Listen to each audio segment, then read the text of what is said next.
Sir ನಾಳೆ ಸಂಸದರ ಸಭೆ ಕರೆದಿದ್ದೀರಾ ಡೆಲ್ಲಿಯಲ್ಲಿ? ನಾಳೆ ಸಂಸತ್ ಸದಸ್ಯರ ಸಭೆಯನ್ನ ಕರೆದಿದ್ದೀರಿ.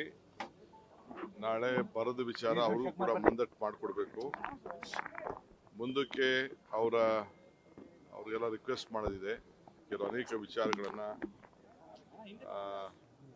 ಡ್ಯಾಮ್ಗಳ ಪರಿಸ್ಥಿತಿ, ಕೆಲವು ಅನೇಕ ಸಮಸ್ಯೆಗಳನ್ನ ಅವ್ರ ಗಮನಕ್ಕೆ ತರೋದಿದೆ. ಯಾವುದಾದ್ರು ಬಾಕಿ ಪ್ರಾಜೆಕ್ಟ್ಸ್ ಎಲ್ಲ ಇದೆ ಅಂತೇಳಿ ಎಲ್ಲ ಧ್ವನಿ ಅವರೆಲ್ಲ ರಾಜ್ಯದ ಪರವಾಗಿ ತೆಗೆದುಕೊಳ್ಬೇಕಾಗ್ತದೆ. ಒಟ್ಟಾಗಿ ಅದನ್ನು ಕರೆದಿದ್ದೀನಿ.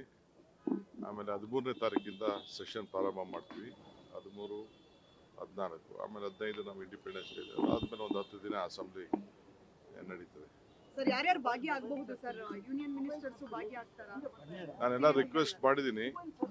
ಪ್ರಧಾನಿಗೆ, ಸೋಮಣ್ಣಗೆ ಹೇಳಿದ್ದೀನಿ. ಇನ್ನು ನನಗೆ ಕುಮಾರಸ್ವಾಮಿನ ಮಾತಾಡೋಕ್ಕಾಗಿಲ್ಲ, ಶೋಭಾ ಅವ್ರಿಗೂ ಮಾತಾಡೋಕ್ಕಾಗಿಲ್ಲ. ಎಲ್ಲರಿಗೂ ರಿಕ್ವೆಸ್ಟ್ ಮಾಡ್ತೀನಿ.